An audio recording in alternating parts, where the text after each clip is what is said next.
In the Tall Grass is a brand new Netflix original Stephen King adaptation horror film that was released today alongside of Joker, Uncanny Annie, the new Hulu Into the Dark original first episode of season 2, and Wrinkles the Clown, which I've watched all freaking 4 of these, and here I am to review them also. Well, let's start here with In the Tall Grass. Really looking forward to this because I have seen every single Stephen King adaptation that exists, whether it be some shitty sequel, some unconnected sequel like a Return to Salem's Lot, or a spin-off freaking remake garbage TV movie like Trucks or whatever. I have seen them all. So, and I've read a lot of Stephen King. I have not read the novella by Stephen King and Joe Hill that is In the Tall Grass, but regardless, I was looking forward to it. I saw the director of Cube was doing it. Big fan of the Cube movies, especially the first two.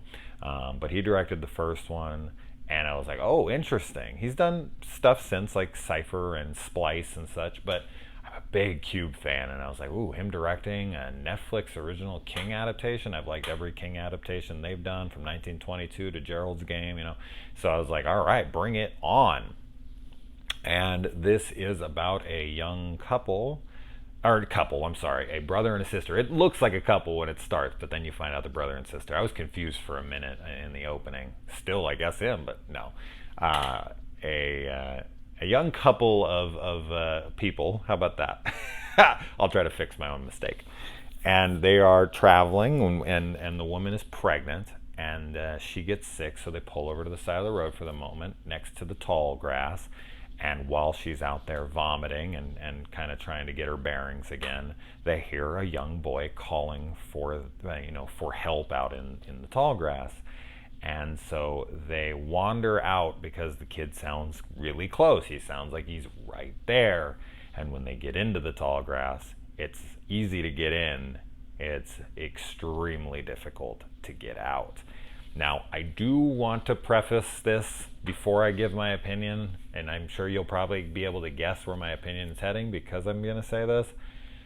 I am a sucker for these paradoxical, screwing with time and space and all sorts of things where you're just wandering and things are flipping on themselves. Think something like the Blair Witch remake, where it never, night is just forever, and every time they try to walk in a straight line, it like comes right back to itself. That kind of shit. I think it's because I just find that kind of stuff so terrifying. I held a poll recently where I had asked people, what's more frightening to you, the natural or the supernatural? And for me, it's always been the supernatural. Like the natural, I always feel like I can handle, I could deal with it. But the supernatural, I feel like it's such an unfair advantage. Like, how the hell do you, defend yourself against it? How do you beat something like this where nothing makes any sense, where up is down and right is left and blue is black, and you just go in a straight line and you're back here, or you went right and and it's actually left, and it's just it's mind fuckery is what it is, and that's what this movie is. It's total mind fuckery. And man, I was entertained, and I was engaged, and I was interested throughout. The only familiar face in here to me is Patrick Wilson, which I'm a big Patrick Wilson fan, from the Watchmen movie to obviously the Insidious and Conjuring franchise, and plenty of others, whether it be Aquaman or whatnot. He's had a pretty damn good career as of late, and I do really like him, and I think he's good here. Now, he's kind of a secondary character, but I do like him. I don't know exactly what I would compare this to. As I kind of said already, I think Blair Witch, the new one, is ish, just because of that. You walk this way and you end up over here and this and that. I thought the way they played with that in this movie, I thought it was really damn good. And the cinematography, I think, is great. It's a great looking movie. The acting's all pretty solid. I really enjoy it.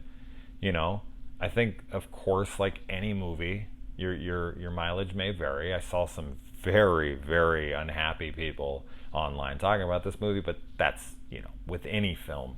But if you're into those paradoxical type mindfuckery movies, this is a fun movie. This was really, really engaging to me. Like I was in it the whole time. I had no interest to look at my phone. It always kept me interested, always kept me guessing. I did like some of the characters. I didn't like some of the characters at all, but that's because you're not supposed to.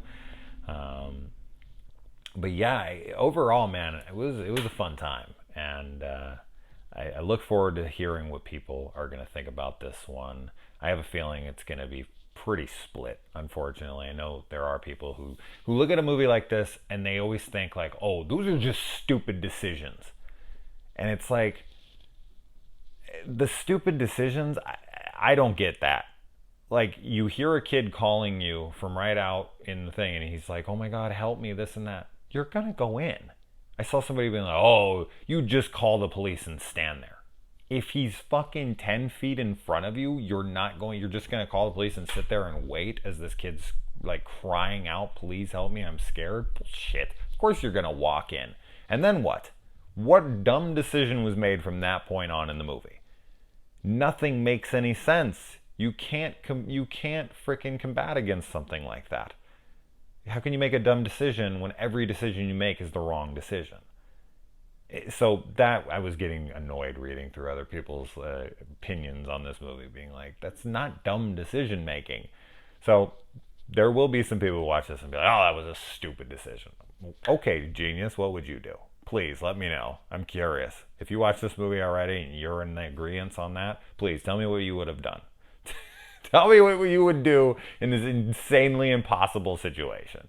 So anyways, I had a blast. I thought it was a really damn good time, and I really look forward to hearing what you guys think. Let me know when you watch it. If you have Netflix, get on it. And if you don't have Netflix, how? Just how? Anyways,